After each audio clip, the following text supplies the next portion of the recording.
ఈరోజు మనం ఆలోచించే అంశం ఏంటంటే స్త్రీ యొక్క పాత్ర ఏంటి, బైబిల్లోని స్త్రీ యొక్క పాత్ర ఏంటి అనే విషయాన్ని ఈరోజు మనము ఆలోచించేద్దాం. అయితే ఆది యందు దేవుడు మొట్టమొదటిగా నిర్మించింది ఎవరనంటే ఆదాము గారిని. మనందరికీ తెలుసు. ఆదికాండం 2:7 ప్రకారంగా దేవుడు మొట్టమొదట నిర్మించింది లేదా నరుని నిర్మాణం చేసింది ఎవరనంటే ఆదాముని. అదే ఆదికాండం 2:7 తెలియజేస్తాడు. దేవుడే యెహోవా నేలమంటితో నరుని నిర్మించి వారి నాసికారంధ్రములో జీవాయుని వదగా నరుడు అన్నాడు. అంటే స్త్రీ అనలేదు, కానీ మొట్టమొదటి దేవుడు చేసింది ఎవరనంటే నరుని లేదా నరుడిని. ఆ నరుడే ఎవరనంటే ఆదాం. కాబట్టి స్త్రీ లేనప్పుడు దేవుడు తన ఆలోచనల్ని తన ఆజ్ఞల్ని ఎవరికి చేశాడంటే కనుక నరునికి చేస్తాడు. ఆ నరుడే ఎవరనంటే ఆదాం. ఎప్పుడు చేశాడు అంటే దేవుని ఆజ్ఞల్ని, దేవుని ఉద్దేశాన్ని, దేవుని ఆలోచనల్ని స్త్రీ లేనప్పుడు మొట్టమొదటి ఎవరితో చెప్తాడంటే దేవుడు నరునితో చెప్తాడు. మనకు అదే ఆదికాండం 2:18 తెలియజేస్తాడు. 2:18 మరియు దేవుడైన యెహోవా అంటే చేసింది ఒకడినే. ఆయన ఎవరు? ఆదాము. ఈ ఆదాము ఎలా ఉన్నాడంట? ఒంటరిగా ఉన్నాడు. ఒంటరిగా ఉన్నాడంటే ఇంకెవరు రాలేదని అర్థం, స్త్రీ లేదు అని అర్థం. కాబట్టి స్త్రీ లేకముందు దేవుడు తన ఆలోచనల్ని, తన ఉద్దేశాల్ని, తన ఆజ్ఞల్ని ఎవరితో చెప్తున్నాడంటే నరునితో చెప్తున్నాడు. ఆ నరుడు ఎవరంటే ఆదాము అని తెలియాలి. అదే మాట్లాడేశాడు 18.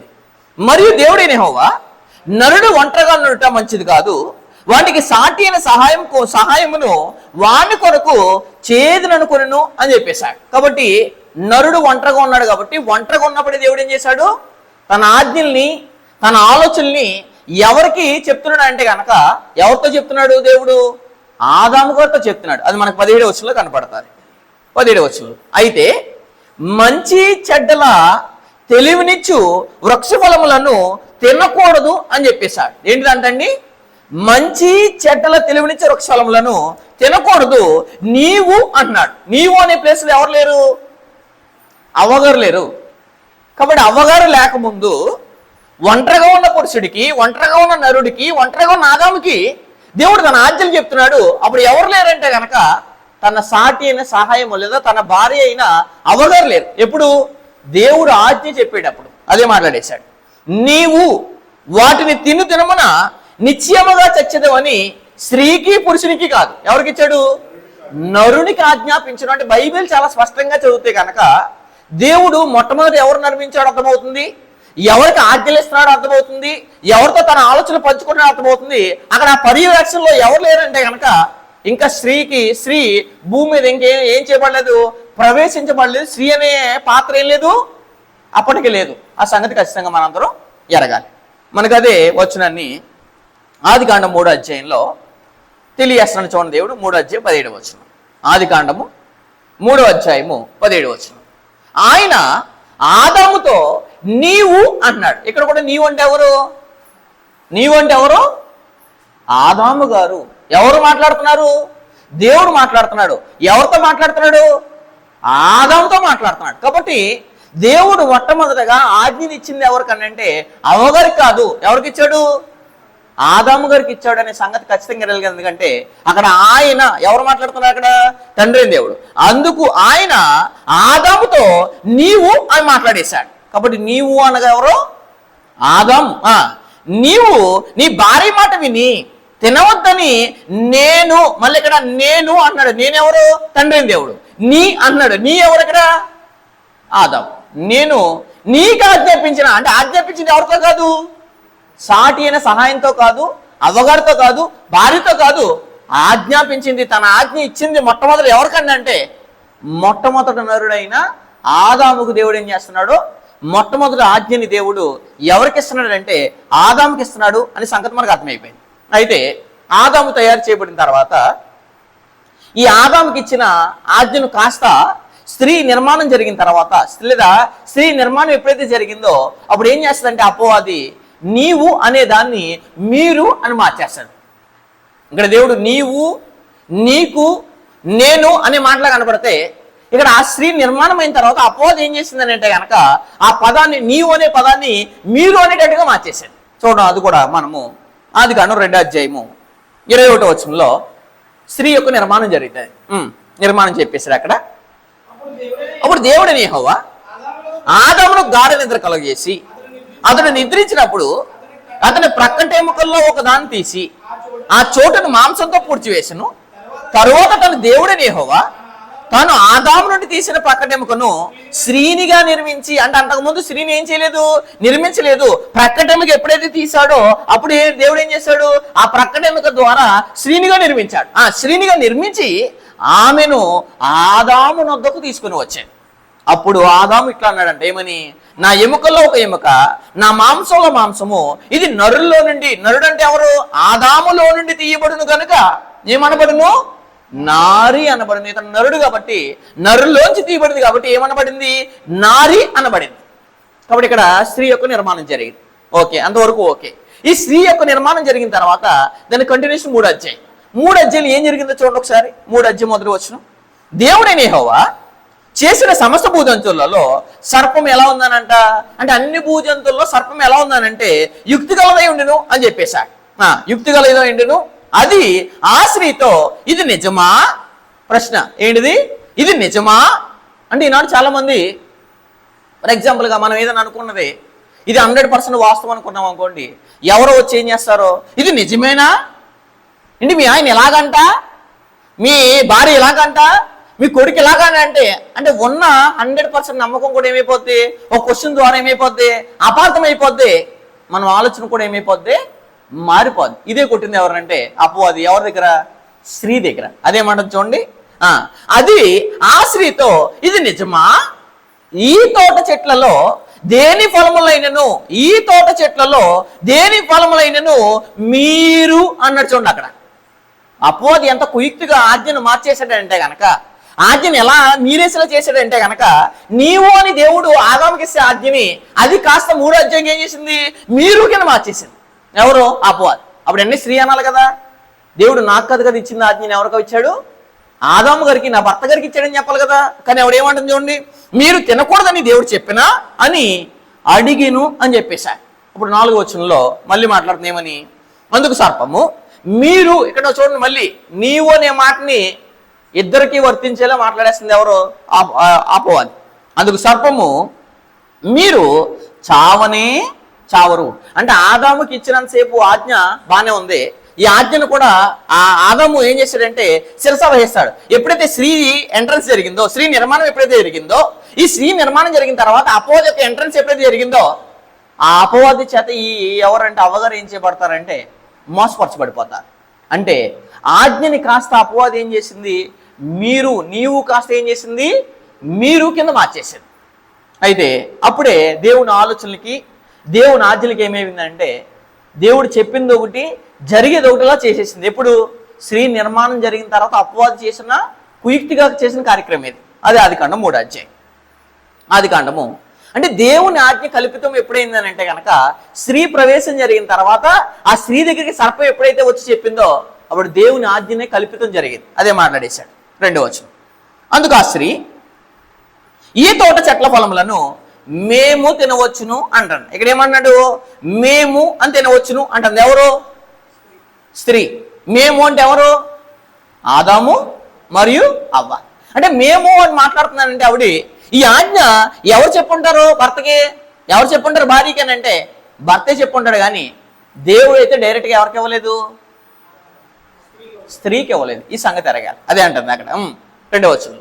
అందుకు స్త్రీ ఈ తోట చెట్ల ఫలములను మేము తినవచ్చును, అయితే తోట మధ్యన ఉన్న చెట్టు ఫలములను గూర్చి దేవుడు మీరు చావుకున్నట్లు, అసలు ఆ స్త్రీతో చెప్పాడు అసలే మీరు చావుకున్నట్లని, మీరు చావుకున్నట్లు వాటిని తినకూడదనియు వాటిని ముట్టకూడదని చెప్పినని సర్పముతో, ఆ సర్పము కూడా మీరు అంటే స్త్రీ కూడా సర్పముతో ఈకివించి ఏమంటుందంటే మేము అనే పదజాలం వాడింది. ఒకవేళ ఆదాము చెప్పాడు కాబట్టి వాడుతుంది అంటే ఒక అర్థం. ఇక్కడ మీరు చావుకున్నట్లంటే చచ్చుతావు అని చెప్పింది ఎవరితోటి, ఆదాముతో. 17వ వచనం అన్నాడు కదా 2:17లో, అయితే మంచి చెడ్డ తెలివినిచ్చే ఒక స్థలమును నీవు తినుదినమునా వాటిని తినుదినమని నిశ్చయముగా చచ్చదమని నరునికి ఆజ్ఞాపించాడు. కానీ స్త్రీకి ఆజ్ఞాపించలేదు. స్త్రీ కాస్త ఏం చేసిందంటే మీరు అనే అపవాది మాటని మీరు అంది, మేము అనే మాట కూడా మాట్లాడేసింది. ఎందుకంటే ఆదాము చెప్పిన వల్ల మేము అంటే పర్లేదు, కానీ మీరు అనే మాట దేవుని ఆజ్ఞకి ఏమైంది, కల్పితం జరిగింది అనే సంగతి ఖచ్చితంగా ఎరగాలి. కాబట్టి దేవుడైన యెహోవా స్త్రీకి ఏమి ఇవ్వలేదు, ఆజ్ఞ ఇవ్వలేదని సంగతి ఖచ్చితంగా మనకి అర్థమవుతుంది. కాబట్టి ఇక్కడ స్త్రీకి ఆజ్ఞ ఇవ్వలేదు కాబట్టి దేవుని ఆలోచనల్ని, దేవుని ఆజ్ఞల్ని మొట్టమొదట దేవుడు పురుషుడికి ఇచ్చారు. కాబట్టి ఈ అధికారాన్ని, నాయకత్వాన్ని మొట్టమొదటి పురుషుడైన ఆదాముకి ఇచ్చాడుగా కనపడుతుంది. ఎందుకంటే ఇక్కడ ఈవిడ ఆజ్ఞనే కల్పితం జరిగించేలాగా అపవాద మాటిని మోసపోయి తన భర్తను కూడా ఏం చేసిందంటే మోసం చేసింది. ఎవరో? ఈ స్త్రీ. కాబట్టి మంచి చెడ్డల వృక్షఫలములను అవ్వగారు తినుంటే ప్రాబ్లం లేకపోదు. ఎవరు తినుంటే? అవ్వగారు తినేసి ఆవిడ కామ్గా ఉంటే ప్రాబ్లం లేకపోదు. కానీ ఈవిడ తినేసి ఏం చేసిందంటే తన భర్తకి ఇచ్చినప్పుడే ప్రాబ్లం జరిగింది. అది కూడా చెప్పేశాడు చూడండి, ఆదికాండము 3:6. కాబట్టి అవ్వకి దేవుని యొక్క ఆజ్ఞని ఆదాము చెప్పాడు. కాబట్టి తండ్రి దేవుడు అధికారాన్ని, నాయకత్వాన్ని, ఆత్మసొంత విషయాల్ని స్త్రీ నడిపింపు మీద ఎవరు నాయకుడిగా పెట్టేశాడంటే ఆదాము నాయకుడిగా పెట్టేశాడు. ఆదికాండం 3:6. స్త్రీ ఆ వృక్షము ఆహారానికి మంచిదనియు కన్నులకు అందమైనదియు వివేకమిచ్చి రమ్యమైనది ఉండేది చూసినప్పుడు ఆమె దాని ఫలములలో కొన్ని తీసుకొని అంటే వీరు తింటమే కాకుండా ఏం చేసిందంటే తన భర్తకి ఇచ్చేసింది. ఎలా కనబడిందంటే అది అపోజ్ ఏం చెప్తుంది? స్త్రీ ఆ వృక్షం ఆహారం మంచిదనియు కన్నులకు అందమైనదియు వివేకమిచ్చి రమ్యమైనది ఉండేది చూసినప్పుడు ఆమె దాని ఫలములలో కొన్ని తీసుకొని తిని తనతో పాటు తన భర్తకును ఇచ్చెను, అతడు కూడా తినను. కాబట్టి ఆదాము ఆజ్ఞని మీరింది ఎప్పుడనంటే ఈవిడ తిన్నా ప్రాబ్లం ఉండకపోతుంది. కానీ ఈవిడ తినేసి ఎవరికి ఇచ్చింది? తన భర్తకి ఇచ్చిన వలన దేవుడిచ్చిన ఆజ్ఞని ఏం చేశాడు ఆదాము? మీరు వలన అతడు ఏమైపోయాడంటే ఆత్మీయ విషయంలో ఏమైపోయాడు? చనిపోయాడు. ఎవరి వల్ల చనిపోయాడు? భార్య వల్ల చనిపోతే ఈ భార్య ఎవరి వల్ల మోసపోయింది?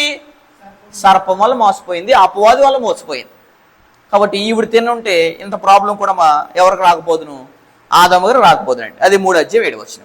అప్పుడు వారిద్దరు కన్నులు, అంటే ఆదాముకు మాత్రమే ఇవ్వబడిన ఆజ్ఞని మీరు దేవునికి లోపడక స్త్రీకి లోపడ్డాడు. కాబట్టి ఏమైపోయింది?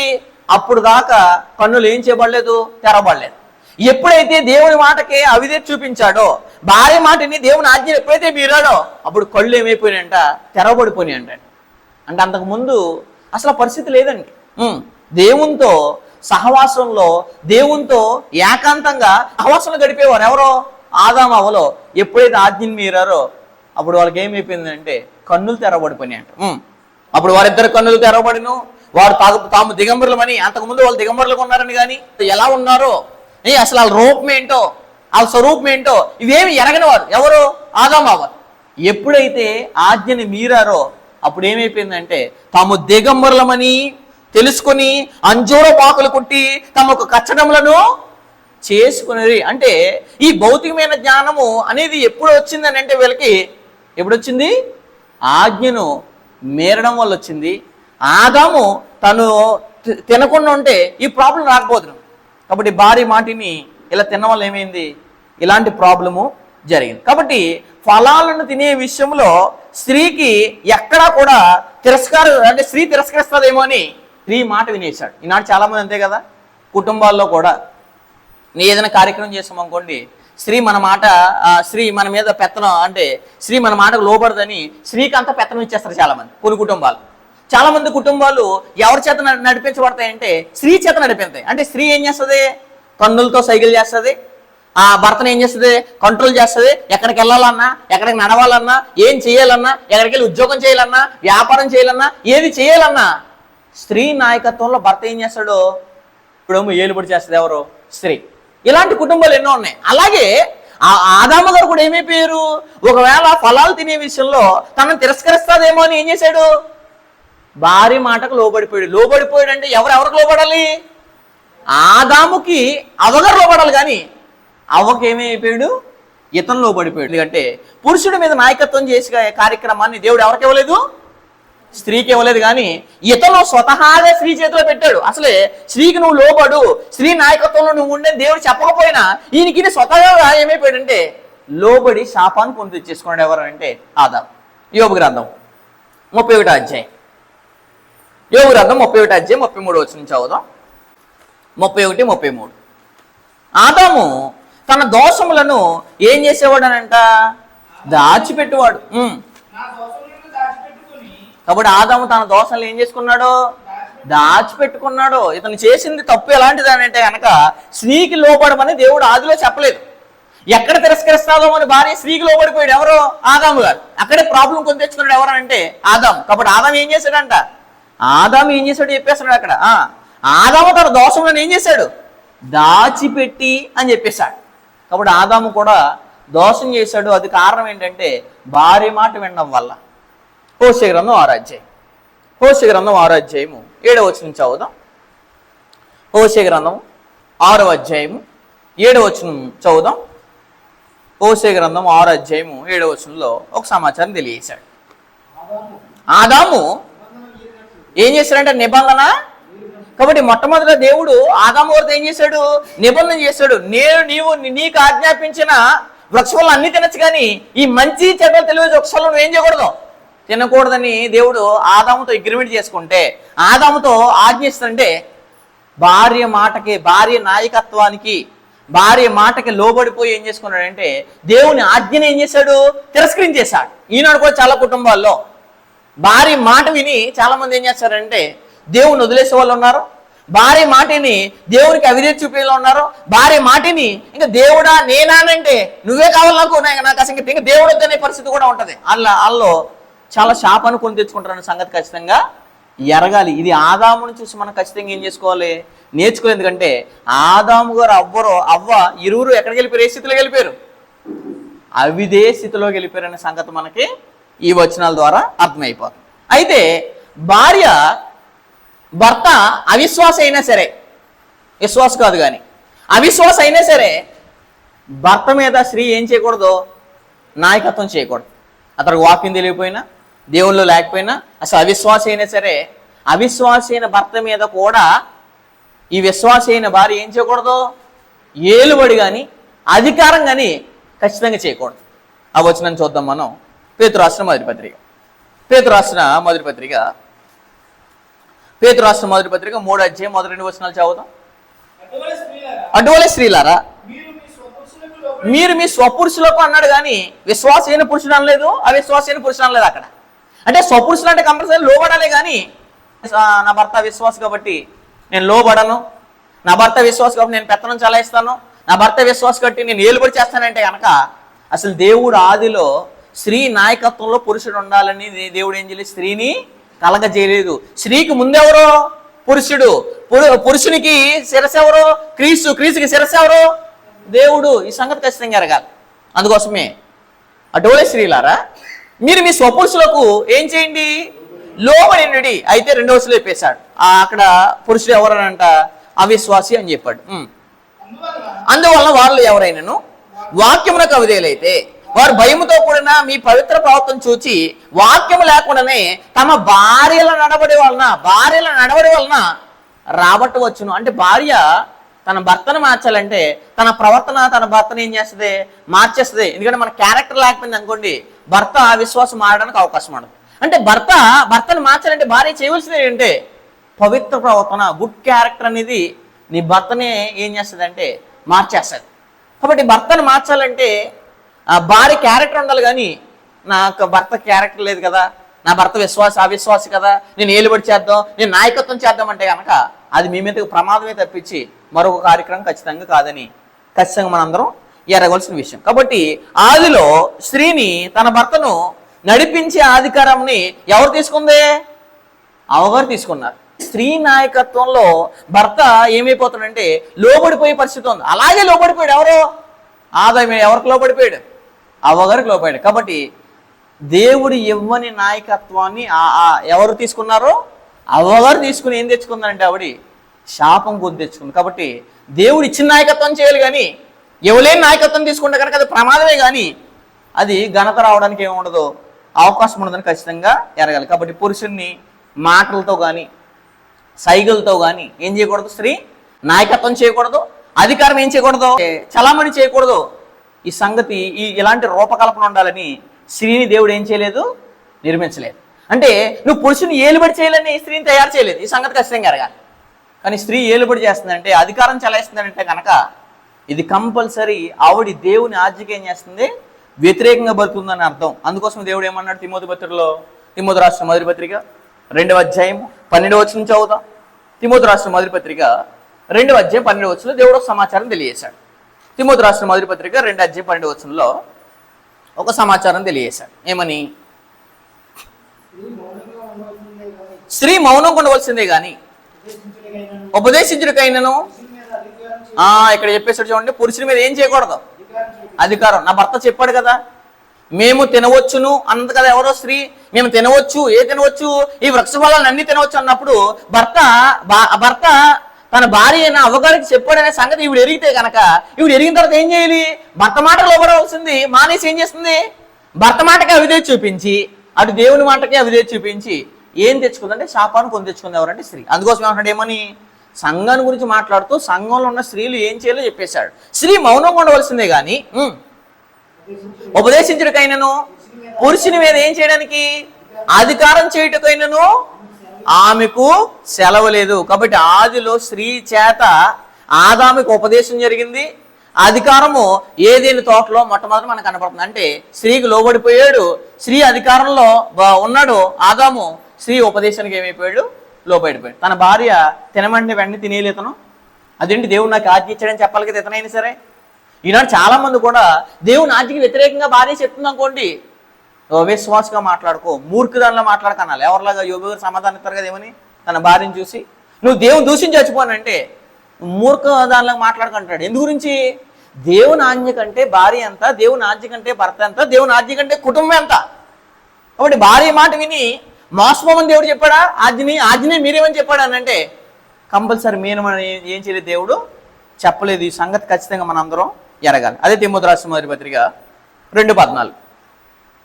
ఎందుకోసము దేవుడు అధికారాన్ని స్త్రీకి ఇవ్వలేదని అంటే కనుక, ఇవ్వలేని అధికారాన్ని ఆదిలోని తీసుకుంది కాబట్టి దేవుడు ఇంకా సంఘ వాతావరణంకి వచ్చేటప్పటికి స్త్రీకి పురుషుని మీద అధికారం కానీ నాయకత్వాన్ని కానీ దేవుడు ఏం చేయట్లేదు, అప్పగించట్లేదు. 2:14. మరియు ఆదాము మోసపరచబడలేదు కానీ, అంటే ఆదాము దగ్గరికి ముందు ఎల్లు ఉంటుంది అపోజ్ అని అంటే కంపల్సరీ ఎల్లు ఉంటుంది. కానీ ఆదాము ఏమవ్వలేదు, మోసపరచబడలేదు. ఇతడు ఆ సర్పము ఆదాము దగ్గరికి వెళ్ళినప్పుడు మోసపరిచినప్పుడు, అంటే దేవుని ఆజ్ఞని మీరినప్పుడు కేవలం భార్య మాటని మోసపోయాడంటే, భార్య మాటకి ఎంత లోబడిపోయాడో, భార్య మాట దేవుని ఆజ్ఞ కంటే ఎంత గొప్పదైపోయిందో తమ జీవితంలో ఒకసారి దయచేసి ఆలోచించాడు. ఎందుకంటే ఆదాము మోసపరచబడలేదు కానీ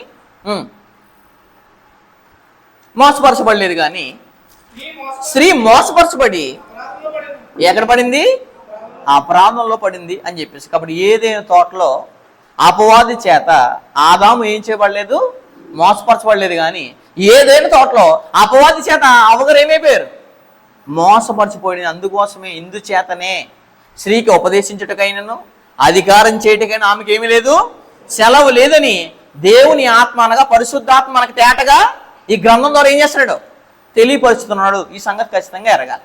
ఎందుకంటే స్త్రీ నాయకత్వంలో ఆనాడు వచ్చింది ఏంటంటే పాత నిబంధనలో ఘనత కాదండి. కాబట్టి స్త్రీ నాయకత్వంలో ఏం వచ్చింది అని అంటే అది కూడా ఆలోచించేద్దాం. స్త్రీ నాయకత్వంలో లోకానికి ఏం వచ్చింది అని అంటే మలాకీ గ్రంథం 2వ అధ్యాయం. స్త్రీ నాయకత్వం చేస్తే లోకానికి ఎలాంటి పరిస్థితి వచ్చిందో చూద్దాం ఒకసారి బైబిల్లో. మలాకీ గ్రంథం 2వ అధ్యాయం. ఈనాడు చాలామంది ప్రపంచంలో చాలామంది మేము స్త్రీలం కదా, మేము నాయకత్వం చేస్తాం, మేము అధికారం చెలాయిస్తాం, మేము కూడా ఉపదేశం చేస్తాం అని ఏం చేసుకున్నారో తమ సొంత బోధలో సొంత ఆలోచనలు ఉన్నారు చాలామంది. దానికి దేవుడు స్త్రీలకి నాయకత్వం ఇస్తే స్త్రీ నాయకత్వంలో మేలు జరుగుతుందా కీడు జరుగుతుందా అని అంటే అక్కడే తెలియజేశాడు మనకు పాత నిబంధనలో. మలాకీ 2:2. మలాకీ గ్రంథము 2వ అధ్యాయం 2వ వచనంలో దేవుడు ఒక సమాచారాన్ని పాత నిబంధనలోనే తెలియజేశాడు. 2వ అధ్యాయము 2వ వచనం చదువుదాం. సైన్యములకు అధిపతి యెహోవా సెలవిచ్చిందేమనగా, మీరు ఆ ఆజ్ఞను ఆలకింపకయు నా నామమును గణపరచున్నట్లు మనపూర్వకంగా దాన్ని ఆలోచింపకయు ఉన్నట్ల. కాబట్టి ఆదాము గారు కూడా ఆలోచించాలి కదండి. ఇదిగో అవ్వగారు చెప్తాను ఎందుకు లోపడాలి, మనపూర్వకం ఒకసారి ఆలోచించాలి కదా. హృదయానుసారంగా దేవుడు చెప్పాడు కదా. దేవుడు చెప్పినప్పుడు నా భార్య మాట నేను అంటే కనుక దేవుని ఆజ్ఞని మీరేస్తాడని అనే సంగతి ఆదాము ఆలోచించాలి కదా. అందుకోసం మనపూర్వకంగా దాన్ని ఆలోచింపకయు ఉండి నెడల నేను మీ మీదకి ఏం తెస్తాను, శాపము. అంటే హృదయపూర్వకంగా నిజంగా ఆదాము ఒక్కసారి భార్య ఫలాలు ఇచ్చినప్పుడు ఒక్కసారి ఆలోచిస్తే పొరపాటు జరగకపోదు. పొరపాటు జరిగిందని అంటే అవ్వగారికి లోబడిపోయాడు కాబట్టి. ఆలో చెప్పుకొని ఉండినలా నేను మీ మీదకి శాపం తెప్పించి మీకు కలిగిన ఆశీర్వాద ఫలము శపింతును, మీరు దానిని మనసులకు తెచ్చుకున్న రైతులు కనుక ఇంతకు మునిపే నేను వాటిని ఏం చేసి ఉన్నానో శపించి ఉంటిని అని చెప్పేశాడు. కాబట్టి స్త్రీ నాయకత్వంలో లోకానికి ఏమొచ్చింది అని అంటే కనుక మనం కొన్ని వచనాలు చూద్దాం. ఆదికాండం 3వ అధ్యాయం, ఆదికాండము 3వ అధ్యాయము 15వ వచనం. ఆదికాండం 3వ అధ్యాయం 15వ వచనంలో 3వ అధ్యాయం 15వ వచనం చదువుదాం. మరియు నీకును స్త్రీకిని నీ సంతానమునకును ఆమె సంతానమునకును ఏం కలగజేసేదను? వైరము. ఈ పదం ఎక్కడే కనపడుతుంది. ఎక్కడ వైరం? అంతకుముందు దేవునికి మనుషులకి ఏం లేదు, వైరం లేదు. దేవునికి మనుషులకి ఏం లేదు, విరోధం లేదు. దేవునికి మనుషులకి ఏం లేదు, వ్యతిరేకం లేదు. అసలు దేవుని మాట వినకపోవడం అనేది అసలు అవ్వగారు లేకముందు లేదు. అవ్వగారు వచ్చిన తర్వాత ఆ అపవాది మాట అవ్వగారు విన్న తర్వాత దేవునితో వైరం కలిగేలాగా చేసుకున్నారు. ఎవరనంటే మొట్టమొదటి కుటుంబము. ఆ కుటుంబము అవ్వగారి యొక్క నాయకత్వం నడిపించబడుతుంది. మొట్టమొదటి కుటుంబం, ప్రారంభ కుటుంబం. ఆయన స్త్రీతో, ఆయన అనగా ఎవరో తండ్రి దేవుడు డైరెక్ట్గా స్త్రీతో మాట్లాడుతున్నాడు ఇప్పుడు. ఆయన స్త్రీతో నీ ప్రయాసమును నీ గర్భవేదనను, అంటే స్త్రీకి అంతకుముందు ఏం లేదు, ప్రయాసం లేదండి. ఎవరికి? స్త్రీకి అసలు ప్రయాసమే లేదు. ఎప్పుడనంటే ఈ పండు తినకముందు స్త్రీకి ప్రయాసం అనేది ఖచ్చితంగా లేదు. ప్రయాసం లేదు. 2, నీ గర్భవేదన నేను మిక్కిలి హెచ్చించదును. వేదనతో అంటే అసలు నిజంగా ఈ పండు తినకపోతే అసలు స్త్రీ పరిస్థితి వేదనతో పిల్లలు కనకపోదునేమో, ఆ పరిస్థితి ఉండకపోదునేమో, అంత ప్రయాసం ఉండకపోదునేమో. కానీ కేవలం అపవాది మాట వినటం ద్వారా ఇలాంటి ప్రయాసం తెచ్చుకుంది. 2, నీ గర్భవేదనను, అంటే గర్భం దాల్చాలంటే ఎంత వేదన అండి. 9 నెలల్లో గర్భం దాల్చడమే కష్టమైతే ఆ గర్భంలో ఉన్న శిశువుని బయటికి రావాలంటే అది ఎంత కష్టతరమో అది స్త్రీలకి తెలుసు. అందుకోసమే నీ గర్భవేదన నేను మిక్కిలి హెచ్చించేదను. వేదనతో ఏ స్త్రీ కూడా పిల్లలు కనేటప్పుడు నేను బాధపడలేదు అన్న స్త్రీలు ఎవరు ఉన్నారా? నేను పిల్లల్ని జన్మించినప్పుడు అసలు నేను బాధపడలేదు, నాకు అసలు వేదన లేదు అని అంటే ఇలాంటి పరిస్థితి వచ్చింది. కారణం ఏంటంటే పురుషుణ్ణి తన ఏలుబడిలోకి తీసుకుని వచ్చింది ఎవరో? స్త్రీ. వేదంతో పిల్లలకు అందువు, నీ భర్త ఎడలు నీకు వాంఛ కలుగును, అతడు నిన్ను ఏలునని చెప్పాను. అంతకుముందు ఏలుబడి అనేది లేదు. ఎవరిని? ఆదాము అవగాన్ని ఏలాలనే సంగతి ఎప్పుడు లేదు. పండు తినకముందు లేదు. ఇద్దరు పండు తినకముందు ఎవరు? ఇద్దరు సమానమే. ఎవరు సమానం అంటే నరుడు సమానమే, నారీ సమానమే. ఇద్దరు సమానమే అన్నప్పుడు ఎప్పుడు ఏలుబడిలోకి తెచ్చుకుందనంటే అవ్వగారు ఎప్పుడు ఏలమని చెప్పాడంటే దేవుడు పండు తిన్న తర్వాత పురుషుణ్ణి స్త్రీని ఏలుబడి చేసేలా చెప్పమన్నాడు. అంటే ఏలడం అనేది అంటే ఇతను ఏం చేయాలంటే పరిపాలించాలి. ఎవరిని? స్త్రీని పరిపాలించాలని ఆజ్ఞ ఇచ్చింది ఎప్పుడనంటే అవ్వగారితో ఆదామ గారు ఆజ్ఞను మీరినప్పుడు. ఈ సంగతి ఖచ్చితంగా ఎరగాలి. కాబట్టి మొట్టమొదట అవ్వగారి కుటుంబానికి ఆవిడేం తెచ్చుకుంది? శాపం కొని తెచ్చుకుందండి. 19వ వచనం, 3వ అధ్యాయం 19వ వచనం. నీవు నేలకు తిరిగి చేరే వరకు నీ ముఖపు చెమట, అంటే ఆదాము కూడా ఏం తెచ్చింది? ఈవిడి ప్రయాసం పడ్డమే కాకుండా, ఈవిడి గర్భవేదన పడ్డమే కాకుండా తన భర్త కూడా ఏం తెచ్చింది అని అంటే భర్త కూడా కష్టపడే పరిస్థితి అప్పుడు లేదు. ఎప్పుడు? దేవుడేమో వృక్షాలన్నింటినీ ఇచ్చేసి నువ్వు ఏదైనా తినొచ్చు అంటే అసలు ఎంత గొప్ప కార్యక్రమం అండి అది. ఈ ప్రకృతి అంతా నీదే. ఈ ప్రకృతిలో జీవరాశులకు కూడా పేరు పెట్టింది ఎవరో? ఆదామే. ప్రకృతిలో ఉన్న జీవులన్నీ ఏలుబడి చేసింది ఎవరో? ఆదామే. అలాంటి అధికారాన్ని ఇచ్చాడు ఎవరికి? ఆదాముకి ఇస్తే ఆ అధికారాన్ని భారీ మాటని కోల్పోయాడు ఎవరంటే ఆదాము. అంటే ఈవిడి శాపం తెచ్చుకోవడమే కాకుండా తన భర్త కూడా ఏం తెచ్చిందని అంటే శాపం తెచ్చేసింది ఎవరంటే అవ్వగారు. ఒకసారి మనం అసలు ఆయన పరిస్థితి భారీ మాట వెనక ముందు ఎలా ఉందో చూద్దాం. ఆదికాండము 1వ అధ్యాయం, ఆదికాండం 1వ అధ్యాయము 29వ వచనం చదువు. దేవుడు ఇదిగో భూమి మీద నున్న విత్తనములు ఇచ్చే ప్రతి చెట్టును, విత్తనములు ఇచ్చే వృక్షం వలం గల ప్రతి వృక్షమును నేను చదువుతాను. ప్రతి వృక్షమును మీకు ఇచ్చి ఉన్నాను, అవి మీకు ఆహారం అగును.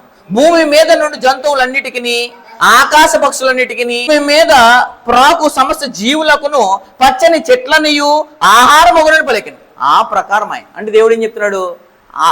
నరులకి ఆహారం అంటే చెప్పేశాడు. అయితే కంటిన్యూషన్ మాట్లాడేశాడు. 30 భూమి మీద జంతువులంటే ఆకాశ పక్షులు అంటే భూమి మీద ప్రాకు సమస్య జీవులకు పచ్చని చెట్లని ఆహారమును పలికిను.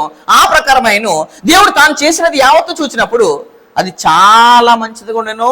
అస్తమయమును ఉదయము కలుగగా 6వ దినమాయను అని చెప్పేశాడు. మీరు 29, 30, 37 చదవం కదా, 28 కూడా చదవం. దేవుడు వారిని ఆశీర్వదించెను. ఎట్లనగా మీరు ఫలించి అభివృద్ధి పొంది విస్తరించి భూమిని నిండించి దాన్ని ఏం చేసుకోండి. ఏంటి ప్రకృతి అంతా ఎవరి మాట వినాలనంటే ఆదాము మాట వినాలి, ఆదాముకు లోబడాలి. అందుకోసమే మీరు అభివృద్ధి పొందండి, మీరు ఫలించండి. ఇదంతా ఇప్పుడున్న వాళ్ళు ఆడేసుకుంటారు చాలామంది. అది ఎవరు చెప్పాడు? ఆదాము గారికి అవ్వగారికి చెప్పాడు. మీరు ఫలించి అభివృద్ధి పొంది విస్తరించి భూమిని నిండించి దాన్ని లోపరుచుకోండి. అంటే భూమిని ఏం చేసుకోవాలి? లోపరుచుకోండి. సముద్రపు చేపలను ఆకాశ పక్షులను భూమి మీద ప్రాకు ప్రతి జీవిని అంటే భూమి మీద ఎన్ని జీవులు అయితే అప్పుడు ఉన్నాయో, ఇప్పుడు ప్రకృతిలో ఎన్ని జీవులు కలిగించాడో ప్రతి జీవిని ఏలుబడి చేసే అధికారం ఉంది ఎవరికి? ఆదాము గారికి. అలాంటి గొప్ప అధికారాన్ని, గొప్ప మహిమని, దేవునితో ఉన్న సహవాసాన్ని ఎప్పుడు కోల్పోయాడంటే కనుక అవ్వగారి మాట అన్నప్పుడు కోల్పోయాడు. ఎవరని అంటే ఆదాము. ఆదికాండం 2వ అధ్యాయం. ఆదికాండం 2వ అధ్యాయంలో 19వ వచనం నుంచి చదువుదాం. దేవుడైన యెహోవా ప్రతి భూజంతువును ప్రతి ఆకాశ పక్షిని నేల నుండి నిర్మించి, అంటే ఎలా వచ్చినాయంటే పక్షులు ఏంటి? నేల నుంచి నిర్మించాడు.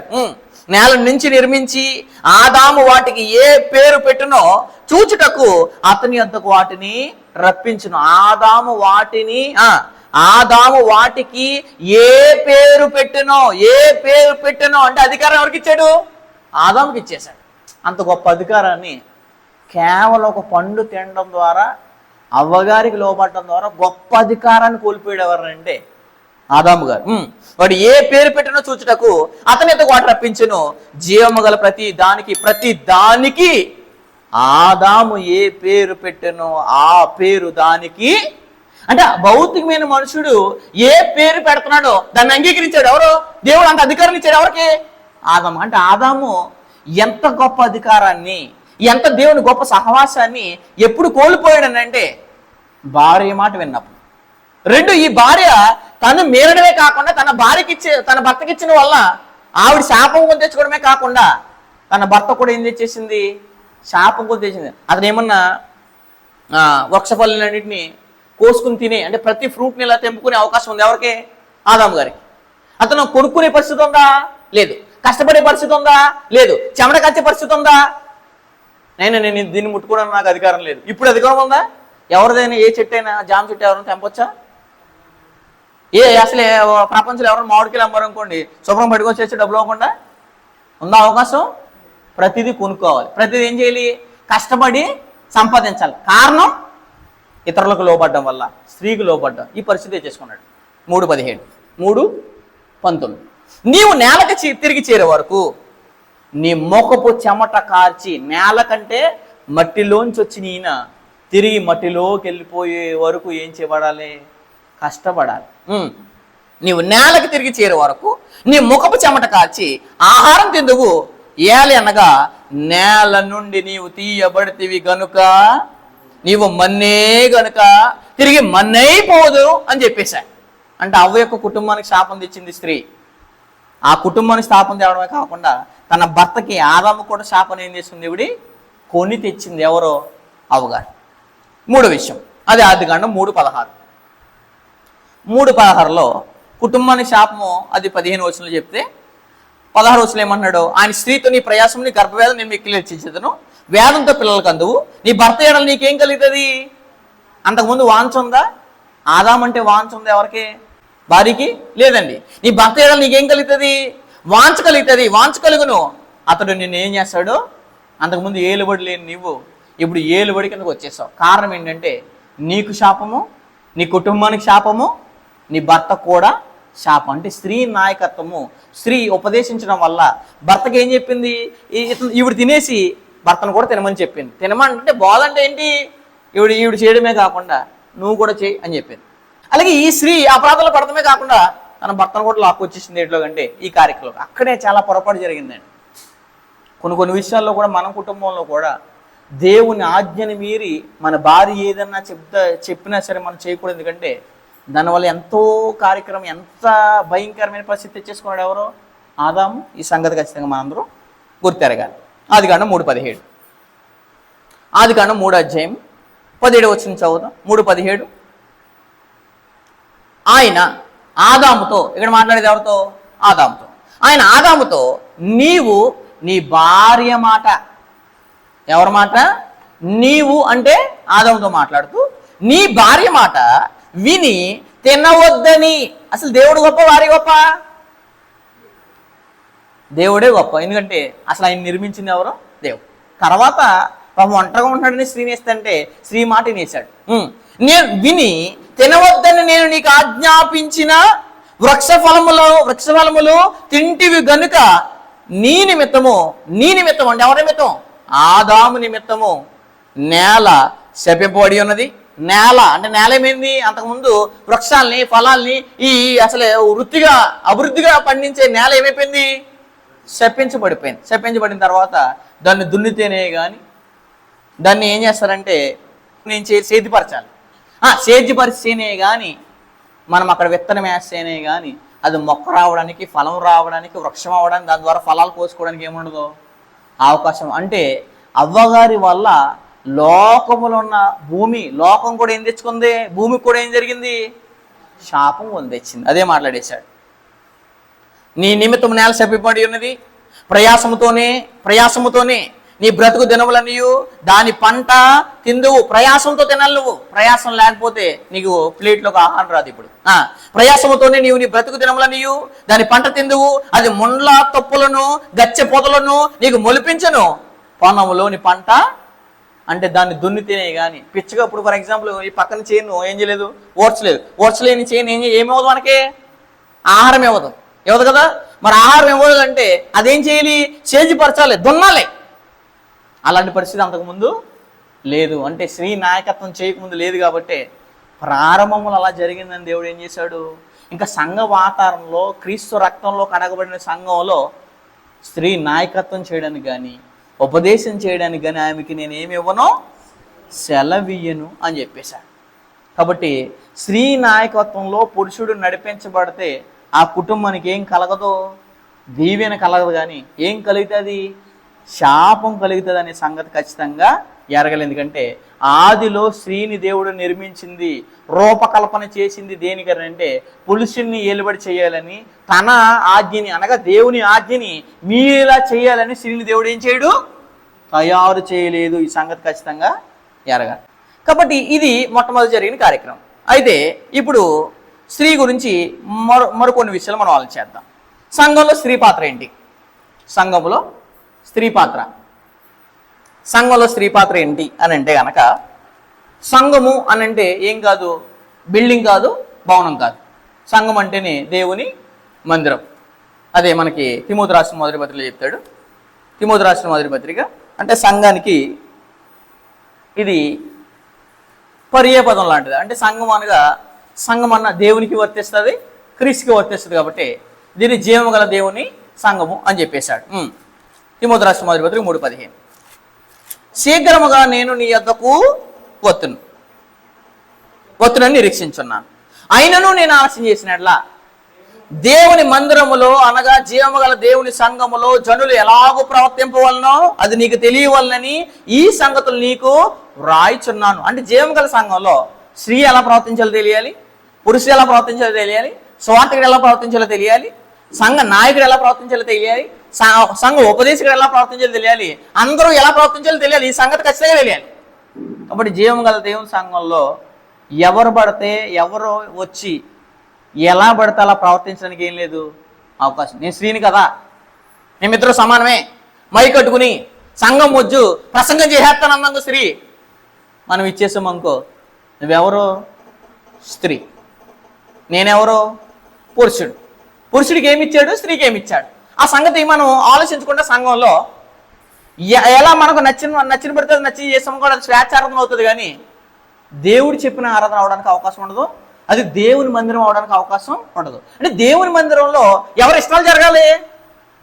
దేవుని ఇష్టాలు జరగాలి, దేవుడు చెప్పిన ప్యాటర్న్ ప్రకారంగా జరగాలి. ఇప్పుడు దేవుడు చెప్పిన ప్యాటర్న్ ప్రకారంగా ఒక మనిషి మనకు నచ్చాడని, లేదా ఒక స్త్రీ మనకు తెలుసని ఆ స్త్రీకి నాయకత్వాన్ని అప్పగించిన, ఆ స్త్రీకి ఉపదేశం ఇచ్చే అవకాశం ఇచ్చామనుకోండి, దేవుడు మనకు ఖచ్చితంగా శిక్షిస్తాడు. ఎందుకంటే మన మందిరంలో మనకు నచ్చడం జరుగుతుంది.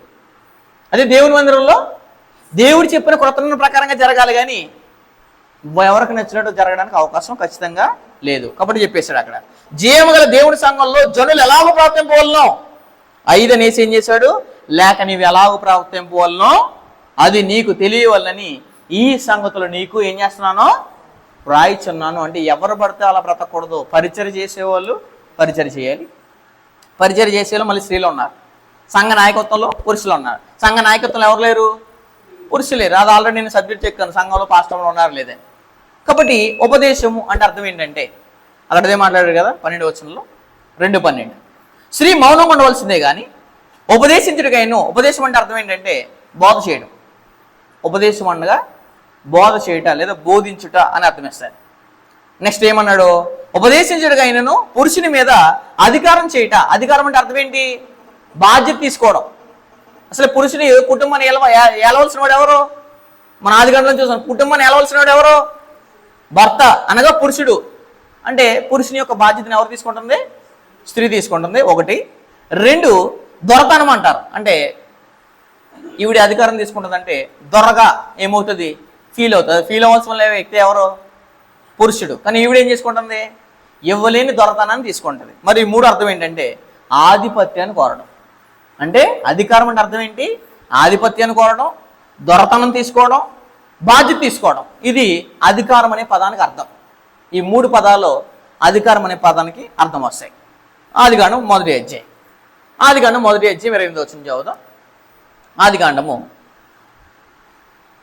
1వ అధ్యాయము 28వ వచనం చదువుదాం.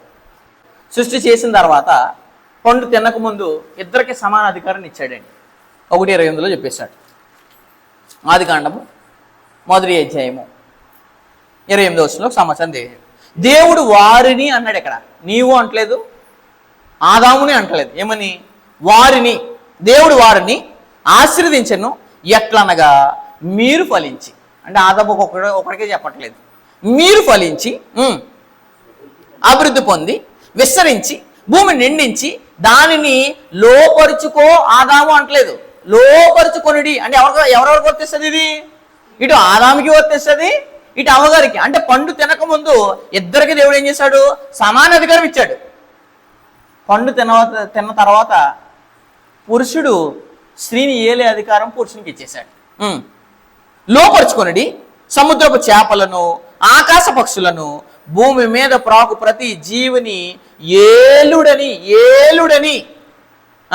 దేవుడు వారితో, నీతో కాదు వారితో చెప్పెను. అంటే పండు తినకముందు ఇద్దరికి సమాన అధికారులు ఇచ్చాడు.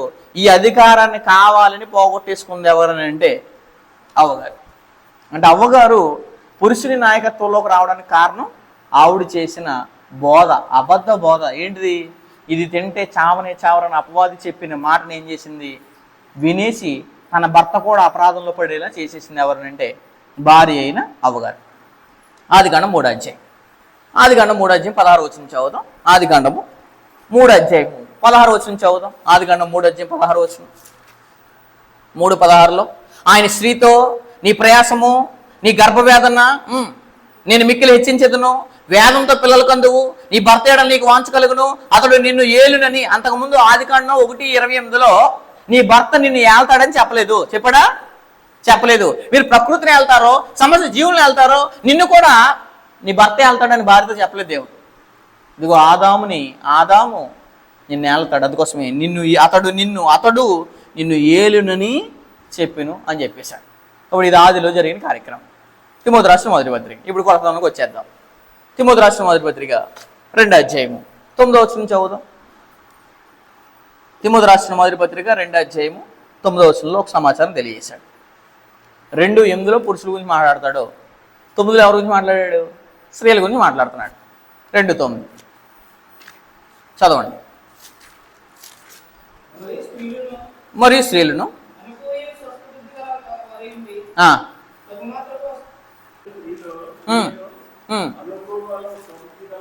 స్వస్థబుద్ధి గలవారయండి మరయండి.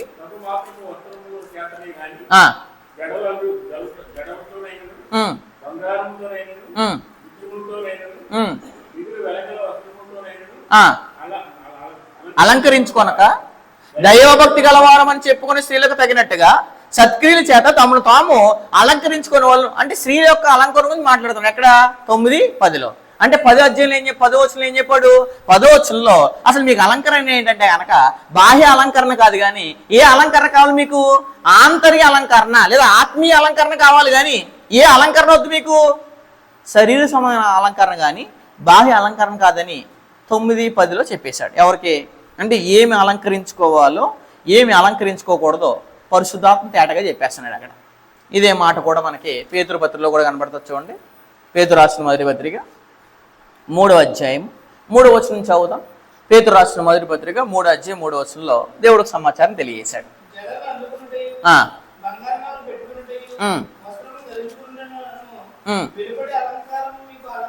ఇక్కడ చూసారా, చాలా జాగ్రత్తగా చెప్పాడు. ఇది ఏ అలంకారం అంటే ఇదంతా ఏ అలంకారంలోకి వస్తుంది? వెలుపటి అలంకారంలోకి వస్తుంది.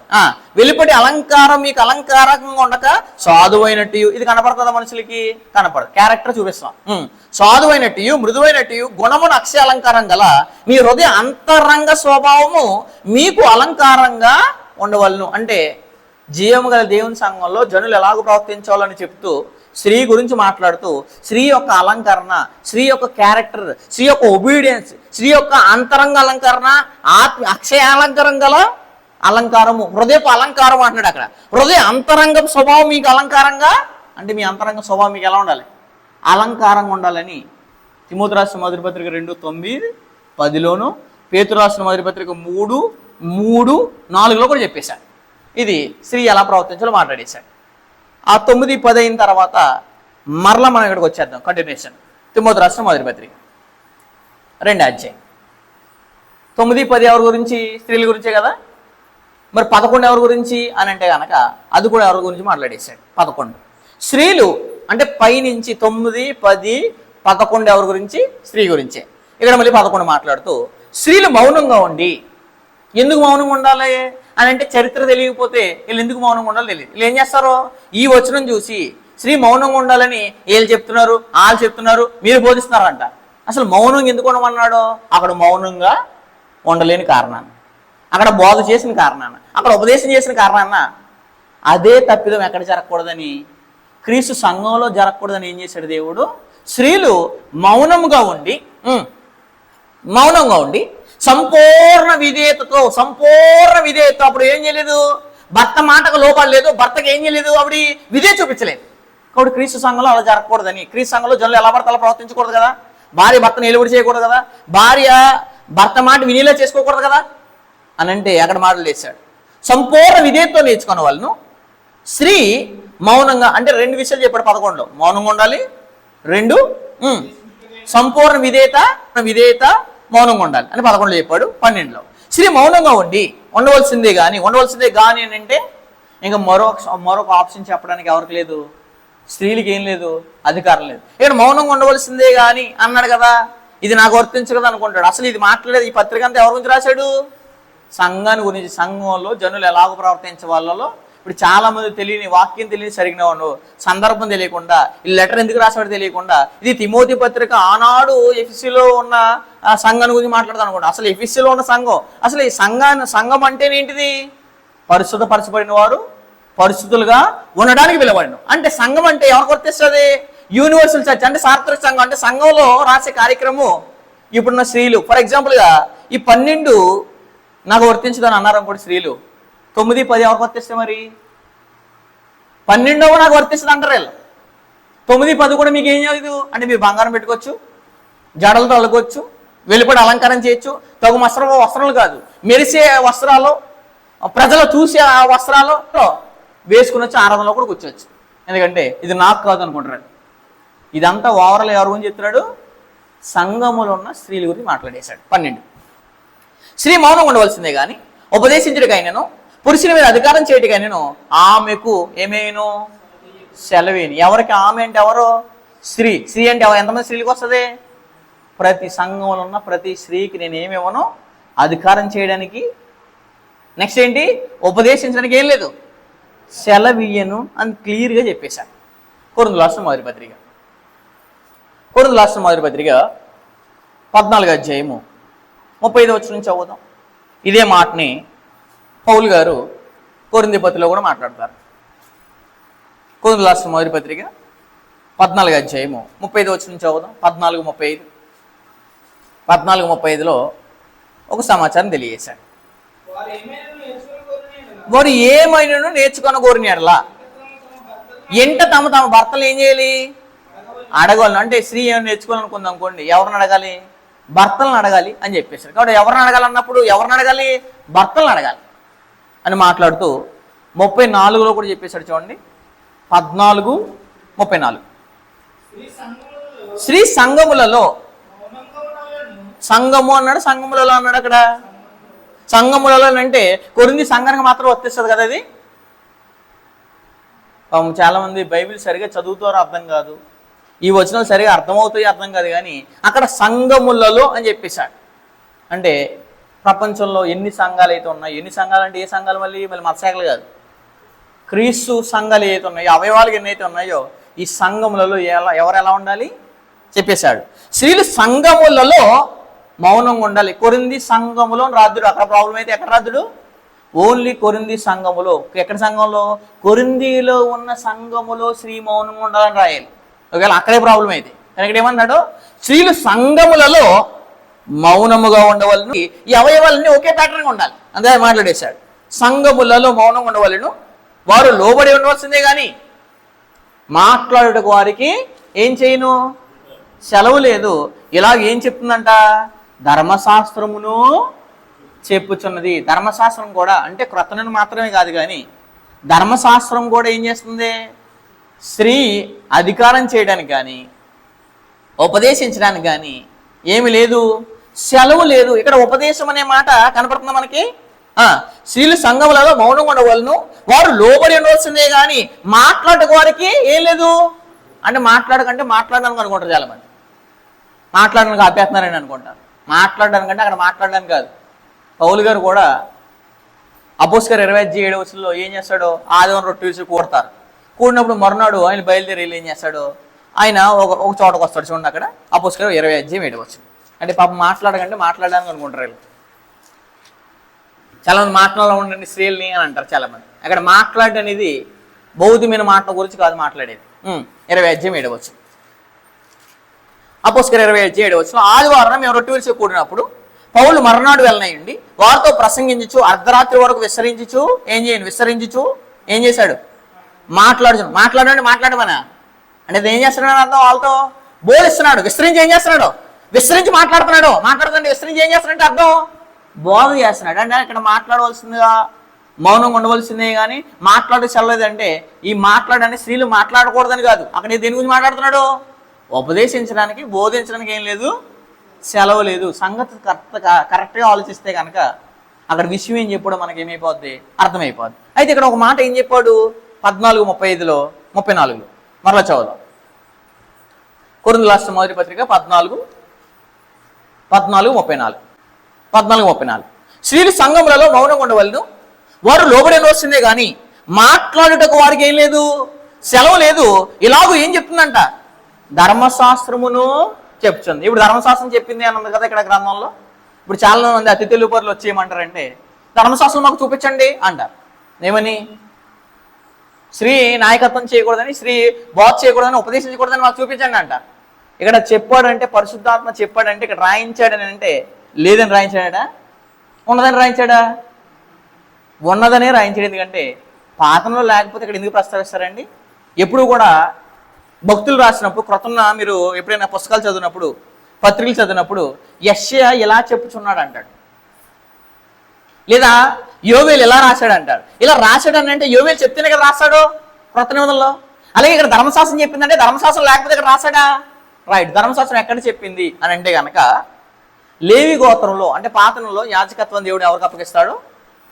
మోషే అన్నగారైన అహరోనికి, అహరోను సంతతికి, అనగా యాకోబుకి 12 మంది కుమారులు, రూబేను, షిమ్యోను, లేవి. అంటే మూడో గోత్రం ఎవరు? లేవి. లేవీలు ఎవరు? యాజకులు. ఈ యాజకులకి ఏం చేస్తాడు దేవుడు? పాత నిబంధన యాజకత్వాన్ని అప్పగిస్తాడు కదా. మనకి ఈ సంగతి తెలుసు. నిర్గమకాండం 28 అధ్యాయం మొదటి వచనంలో చెప్పేస్తాడు. అది నాకు యాజకత్వం చేయడానికి ఎవరు కావాలని అంటే నిర్గమ 28 మొదటి వచనం. నిర్గమాకాండం 28 అధ్యాయము మొదటి వచనం. మరియు నాకు యాజకత్వం చేయటకే నీ సహోదరుడైన అహరోనును అతని కుమారులను, అనగా అహరోను కుమారులైన నాదాబును, అబీహును, ఎలియాజరును, ఈతామారును ఇశ్రాయేలు నీ యొద్దకు పిలిపించుము. దేనికి చేయడానికి? యాజకత్వం చేయడానికి. అంటే పాత నిబంధన దేవుని మందిరంలో లేవి గోత్రంలో ఉన్న మూడు వంశస్థులు మాత్రమే దేవుని మందిరంపై ఏం కలుగుతుంది? అధికారం కలిగి ఉంది. ఈ సంగతి ఎరగాలి. ఎన్ని గోత్రాలకి?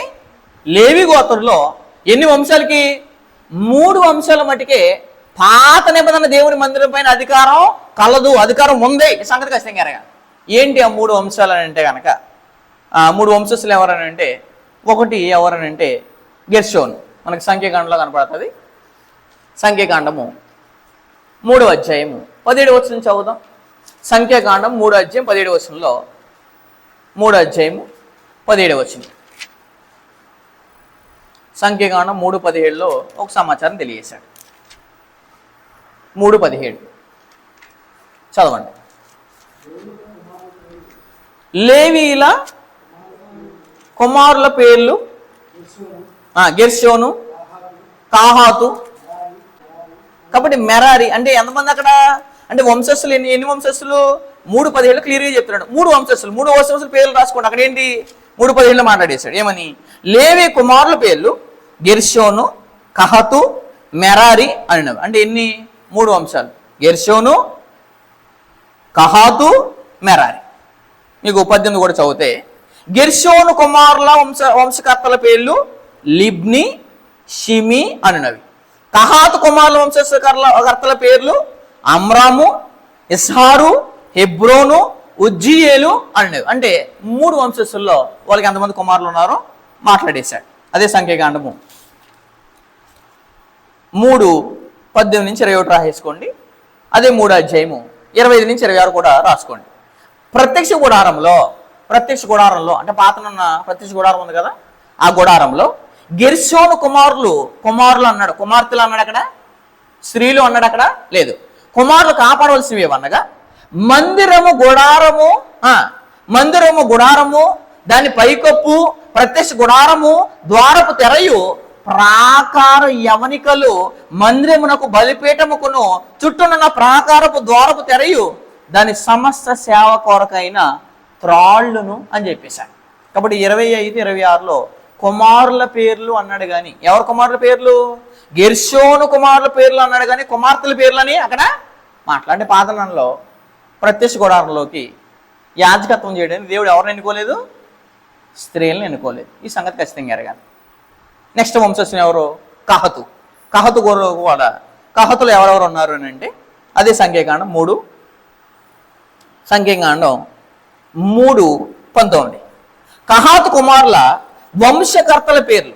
కహతు కుమారులు అన్నారు కదా, వాళ్ళ వంశకర్తల పేర్లు చెప్తున్నాడు.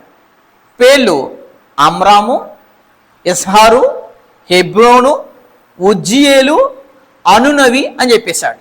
అనునవి ఎవరి పేర్లు ఇవి? కహాతు వంశస్థుల పేర్ల గురించి కుమారుల పేర్లు. కుమార్తెలు కదా అక్కడ. ఎవరు? కహాతు కుమారులు అన్నాడు కానీ కుమార్తెలు అన్నాడా? వీళ్ళు ఏం చేస్తారంటే పాతనంలో కూడా స్త్రీ ఏం చేసిందంటే నాయకత్వం చేసిందండి, స్త్రీ ఏం చేసిందంటే అధికారం చేసిందంట. ఇక్కడ ఎవరిని ఎన్నుకున్నాడు అంటే దేవుని మందిరం పైన యాజకత్వం చేయడానికి దేవుడు ఎవరిని ఎన్నుకున్నాడో క్లియర్ కట్గా చెప్పేశారు. అదే సంఖ్యాకాండము 3వ అధ్యాయము 29-32 చదువుదాం. కహాతు కుమారుల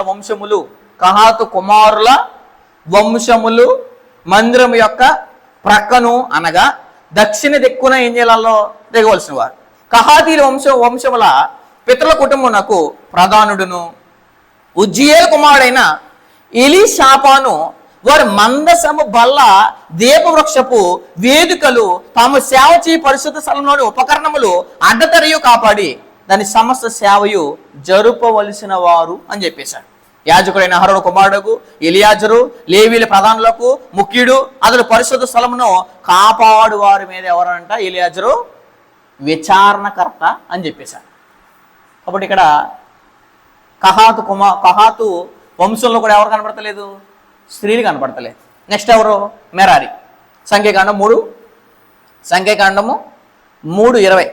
మెరారి కుమారుల వంశకర్తల పేర్లు మహలి, కుమారులు అంటున్నాడు ఇక్కడ, కుమార్తెలు అంటలేదు మళ్ళీ. పేర్లు మహలి, మూషి, వారి వారి పితరుల కుటుంబములు చొప్పున ఇవి లేవీల ఎవరంట? లేవీల వంశములు అని మాట్లాడేశాడు. అదే సంఖ్యాకాండము 3:36. 3:36లో ఒక సమాచారం చెప్పేస్తున్నాడు. 3:36లో మెరారి కుమారులు మందిరం యొక్క పలకలను, దాని అడ్డకర్రలను, దాని స్తంభములను, దాని దెమ్మలను, దాని ఉపకరణలన్నిటినీ, దాని సేవ కొరకైన వన్నిటిని, దాని చుట్టూనున్న ప్రాకార స్తంభములను, వాటి దెమ్మలను, వాటి మేకులను, వాటి త్రాళ్లను ఎవరంటే వీళ్ళు కాపాడవలసిన వారు. నెక్స్ట్ మాట్లాడుతూ 38లో మందిరం ఎదుట తూర్పు దిక్కున అనగా ప్రత్యక్ష గుడారం ఎదుట పూర్వ దిశ యందు దిగవలసిన వారు మోషే, అహరోను కుమారులు. ఇశ్రాయేలు కాపాడవలసిన పరిశుద్ధ స్థలము వారే ఏం చేయాలంట? కాపాడు. అన్యుడు రావడానికి కూడా ఏం లేదంట. అన్యుడు సమీపించినాడు అతను ఏమవుతాడు? అసలే ప్రత్యక్ష గుడారం మరొకరు ఎవరు ఎంట్రన్స్ ఏం లేదు, ఎంట్రన్స్ అనేది లేదు అనే సంగతి ఖచ్చితంగా చెప్పాడు. కాబట్టి లేవీల గోత్రంలో 3 వంశకర్తలు. ఒకటి ఫస్ట్ ఎవరు? గెర్షోను. రెండోది ఎవరు? కహాతు. మూడోది ఎవరు? మెరారి. ఈ 3 వంశాలకే దేవుడు ఏం చేశాడంటే పాతనున్న యాజకత్వ పనిని అప్పగించాడు. ధర్మశాస్త్రం చెప్పిందానంటే ధర్మశాస్త్రం చాలా క్లియర్గా చెప్పేసింది. ఈ గ్రంథాన్ని సరిగ్గా చదివితే, పాతను రీసెర్చ్ చేస్తే, పాత నిబంధనలో స్త్రీలు యాజకత్వం చేసినట్టు కానీ, ప్రత్యక్ష గుడారంలోకి ఎంట్రన్స్ అయ్యి కొన్ని కార్యక్రమాలు చేసినట్టు కానీ, సేవ నియమాలు చేసినట్టు కానీ మనకి ఏం చేయట్లేదు, అక్కడ కనబడట్లేదు. ఈ సంగతి ఖచ్చితంగా మనం ఎరగాలి. కాబట్టి సహోదరులారా, ప్రత్యక్ష గుడారంలో ఏ స్త్రీకి దేవుని పరిశుద్ధానికి వెళ్ళడానికైనా అతి పరిశుద్ధ స్థలంలోకి వెళ్ళి సేవ చేసినట్టుగా ప్రార్థనలో ధర్మశాస్త్రాలు ఎక్కడా కూడా కనబడడం లేదు, ఎక్కడా కూడా లేదు అనే సంగతి ఎరగాలి. లేవీలు కూడా ఎవరో అక్కడ పురుషులు మాత్రమే యాజకత్వం దేవుడు ఏం చేశాడు? పాత నిబంధనపు దేవుని మందిరంలో ఇచ్చాడు. అయితే పాత నిబంధనలో భక్తి పరులని స్త్రీలు ఉన్నారు, స్త్రీలు ఊది మాట్లాడుతున్నారు.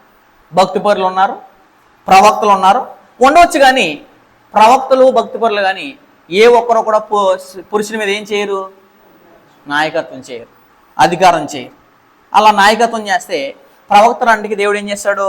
బుద్ధి చెప్తాడు. కాబట్టి ప్రవక్త రాండు దేవుడికి ఎలా చెప్తే అలాగే చేశారు తప్ప ఏ ఒక్కరు కూడా, ప్రవక్తలు కూడా పురుషుని మీద నాయకత్వం చేసినట్టు, అధికారం చేసినట్టు ఎక్కడ మనకి కనబడదు. అయితే తీతు రాసిన పత్రికలో స్త్రీ యొక్క సంఘంలో బాధ్యత ఏంటంటే ఉపదేశించడానికి అధికారం లేదు, మౌనంగా ఉండాలి, అధికారం చేయడానికి అవకాశం లేదని చెప్పినప్పుడు స్త్రీకి దేవుడు ఒక బాధ్యత ఇచ్చాడు సంఘం. ఏంటంటే తీతు రాసిన పత్రిక 2:3. తీతు రాసిన పత్రిక 2:3లో సమాచారం తెలియజేశాడు. 2 అధ్యాయం 3వ వచనం. 2 అధ్యాయము 3వ వచనంలో దేవుడు ఒక సమాచారం తెలియజేస్తున్నాడు. తీతు రాసిన పత్రిక 2:3 చదవండి. అలాగనే వృద్ధశీలు కొండికత్తులను, అంటే వీళ్ళకు వృద్ధులు కూడా ఎవరో స్త్రీలే కదా, అలాగనే వృద్ధశీలు కొండికత్తులను మిగిలిన మద్యపాన శక్తులే ఉండక ప్రవర్తన యందు ఏం కలిగి ఉండాలి? సంఘంలో ఇప్పుడు బాధ్యత ఏంటి? సంఘంలో నీ పని ఏంటి? సంఘంలో స్త్రీ అనుకోవాలి, నా పని ఏంటి అని అంటే కనుక నేను వృద్ధ స్త్రీగా ఉంటే కనుక కొండికత్తులు కొనకూడదు. నెక్స్ట్ మిగిలిన మద్యాన్ని సేవించకూడదు, మద్యపాన శక్తులు కొనకూడదు. ప్రవర్తన యందు ఎలా ఉండాలంట? స్త్రీ భయభక్తులు, అంటే సంఘంలో నేను ఎలా ఉండాలంటే భయభక్తులు కలిగి ఉండడమే నా బాధ్యత, భయభక్తులు కలిగి ఉండడమే నా పని. ఈ సంగతి జరగాలి. భయభక్తులు గలవారే ఉండవాలని దేవుని వాక్యం దూషింపకూడకున్నట్లు యవ్వన స్త్రీలు తమ భర్తలకు ఏం చేయాలి? లోబడి ఉండి, తమ భర్తలకు లోబడి ఉండి, అంటే యవ్వన స్త్రీ పెళ్లి చేసుకుంటారు కదా, పెళ్ళి అయితే యవ్వన దశలోనే కదా, యవ్వన దశలో తమ భర్తకు లోబడి ఉండి తమ భర్తలను, అంటే ఇక్కడ పురుషునికి ఏం చేయట్లేదు, అధికారం చేయమని చెప్పట్లే, తమ భర్తలకు లోబడి ఉండి తమ భర్తలను, శిశువులను ప్రేమించువారును, స్వస్థబుద్ధి గలవారును, పవిత్రులను, ఇంట పని చేసుకున్న వారును, మంచివారు ఉండవాలని బుద్ధి చెప్పుచు మంచి ఉపదేశం చేయవారు ఉండవాలని బోధించు. అంటే ఇంటికాడ ఎవరు ఉంటారో? పిల్లలు ఉంటారు. పిల్లలకి ఏం చేయాలి? భర్తకైతే ఏం చేయాలి? లోబడి. పిల్లలకి ఏం చేయాలి? స్త్రీ మంచి ఉపదేశం, అంటే క్యారెక్టర్ యందు వేరే వాళ్ళకి మచ్చేసుకోకుండా, అంటే ఎవరికి అవకాశం ఇవ్వకుండా పైన మాట్లాడేశాడు. దేవుని వాక్యము దూషించబడకుండా క్యారెక్టర్ని కాపాడుకోవడం అనేది ఒక బాధ్యత అయితే, రెండో బాధ్యత ఏంటంటే మీకు ఇచ్చిన పిల్లల్ని లేదా మీకు ఇచ్చిన భర్తకు లోబడి ఉండి, ఇంటికాడ కూడా ఎక్కడైనా లోబడాలి, లోబడి ఉండి మీ పిల్లలకి ఏం చేయాలి? మంచి ఉపదేశము తయారు చేసి స్త్రీ ఏం చేయాలి?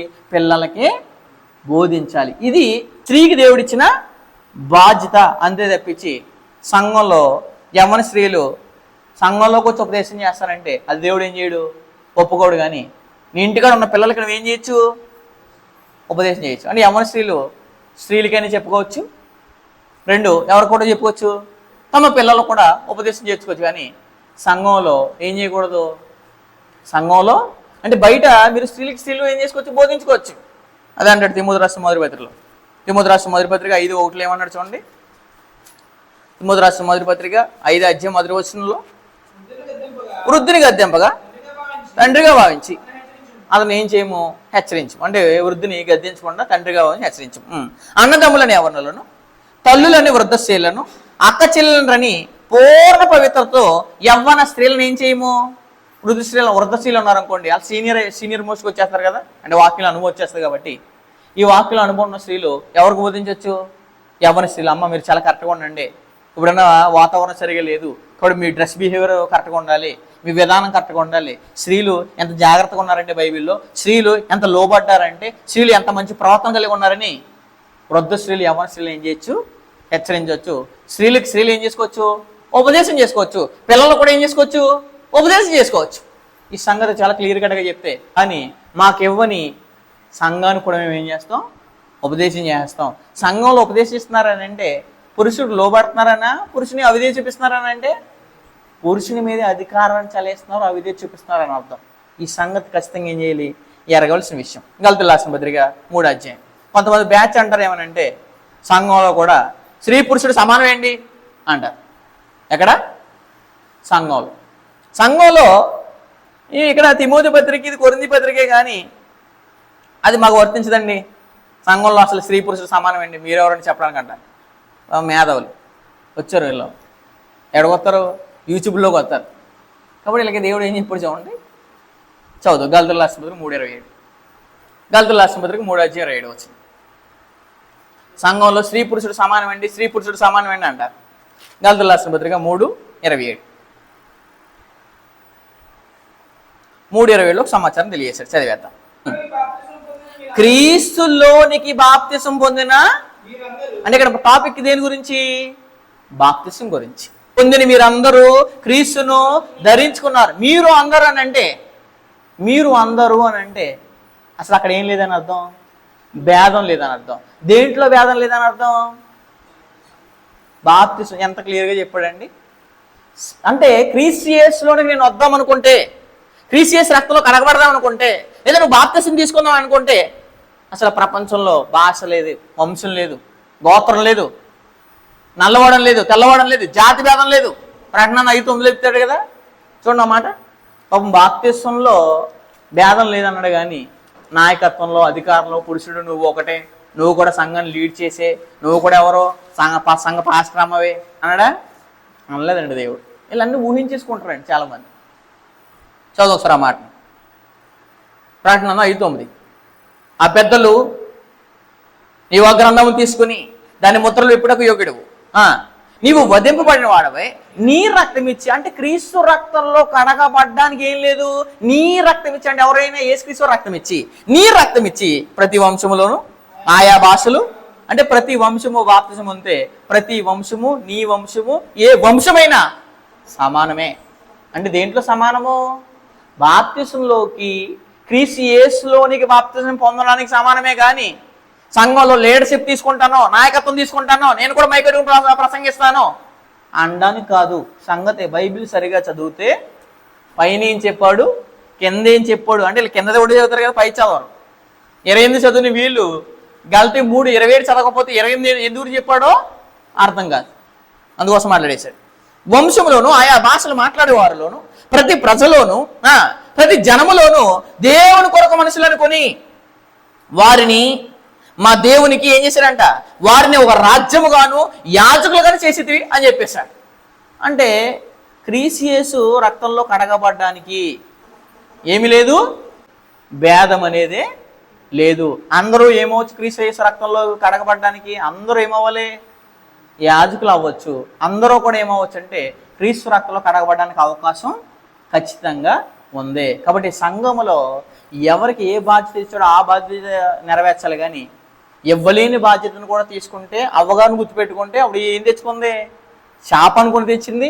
ఆవిడ తెచ్చుకోవడమే కాకుండా తన కుటుంబాన్ని తెచ్చింది, తమ భర్తకు తెచ్చింది, భూమికే శాపాన్ని మిగిల్చింది. ఇప్పుడు కూడా సంఘంలో టీచింగ్ చేస్తున్నారు అనుకోండి, వారు ఏం తెచ్చుకుంటారో వారు ఊహకే వదిలేస్తున్నారు. ఎందు గురించి అంటే దేవుడు చెప్పిన పనిని యాస్టిస్ చేయడం మన పని. బైబిల్ ఏం చెప్తే అదే చేయాలి తప్పించి బైబిల్లో లేని దాన్ని కూడా నేను చేసేస్తానంటే అది ప్రమాదానికి ఏమవుతుందంటే దారితీస్తుంది. ఇప్పుడు చదవండి గలతీయులకు రాసిన పత్రిక 3:27. గలతీ 3:27. క్రీస్తులోనికి బాప్తిసం పొందిన మీరందరూ క్రీస్తును ధరించుకొని ఉన్నారు. ఇందులో యూదుడని గ్రీసు దేశస్థుడని లేదు. అంటే యూదుడని లేదు అంటే కులం లేదు, ఇక్కడ మతం లేదు మాట్లాడుతున్నాడు. యూదుడని లేదు, గ్రీసు దేశస్థుడని లేదు, దాసుడని లేదు, స్వతంత్రుడని లేదు, పురుషుడని లేదు, స్త్రీ అని లేదు, యేసు క్రీస్తు నందు మీరందరూ ఏకంగా ఉన్నారు. అంటే మీరందరూ ఏకంగా ఉన్నారంటే అర్థం ఏంటి? ఒక్కటిగా ఉన్నారు అని చెప్పేశారు. అంటే బాప్తిసం పొందడంలో, యాజకులు అవడంలో, క్రీస్తు రక్తంలో కడగబడి యాజకులు అవడంలో స్త్రీ పురుషులు కూడా ఏమవ్వచ్చు?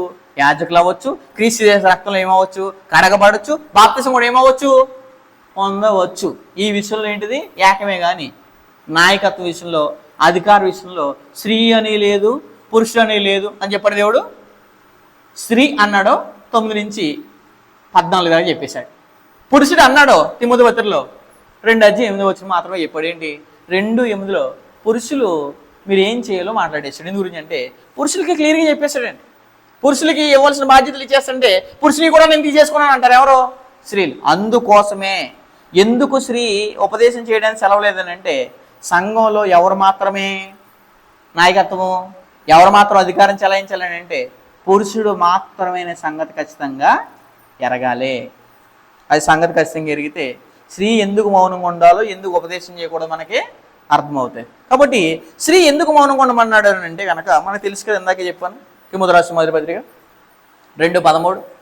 తిమోతి రాసిన మొదటి పత్రిక 2:13 చదువుదాం. 2:13.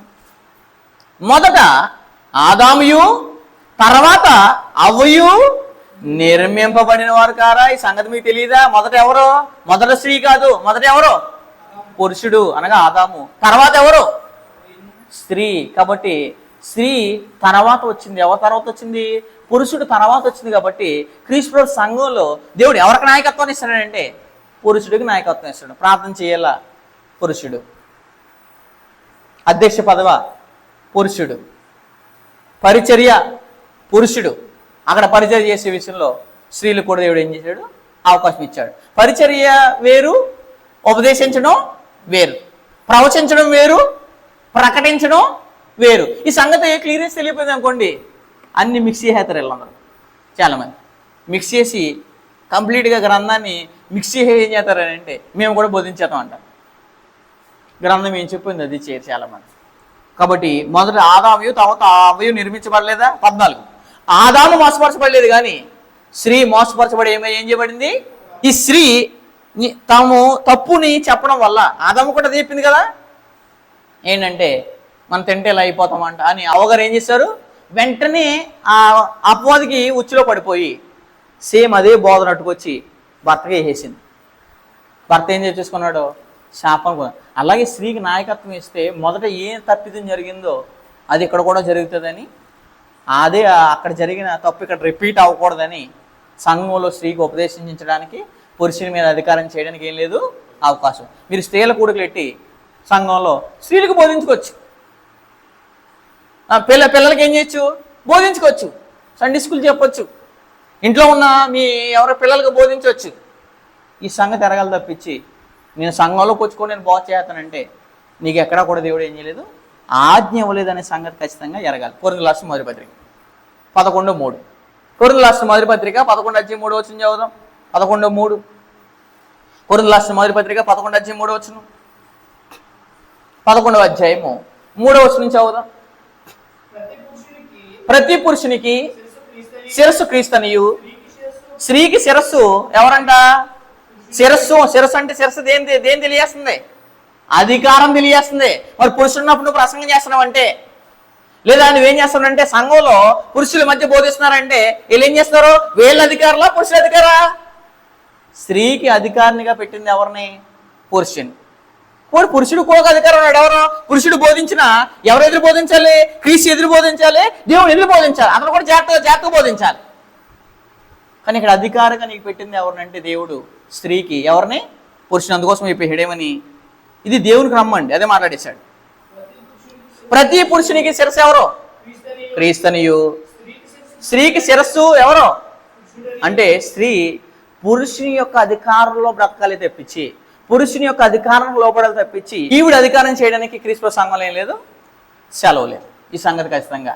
అంటే ఎక్కడైనా సెలవు ఉందనుకోండి, అదే సంఘం కాదని అర్థం, క్రీస్తు సంఘం కాదని అర్థం. ఎందుకంటే క్రీస్తు సంఘం కానివన్నీ వాళ్ళకి నచ్చినట్టు జరుగుతాయి కాబట్టి, వాళ్ళు నచ్చిన ప్యాటర్న్లో వెళ్ళిపోతున్నారు కాబట్టి వాస్తవాన్ని అంగీకరించడానికి ఏముండదు, మనస్సు ఉండదు. కాబట్టి మొట్టమొదటి సృష్టిలో జరిగిన తప్పు, జరిగిన శాపము మరలా క్రీస్తు సంఘంలో జరగకూడదని కొరింథీయులకు రాసిన 2వ పత్రిక 5:17 చదువు. 5:17 కాగా ఎవడైనా క్రీస్తు నందున్న ఎడలా, అంటే ఎవరైనా క్రీస్తు చేసి రక్తంలో కలబడిపోయారు అనుకోండి, పాత సృష్టిలో ఉండవసరం లేదు.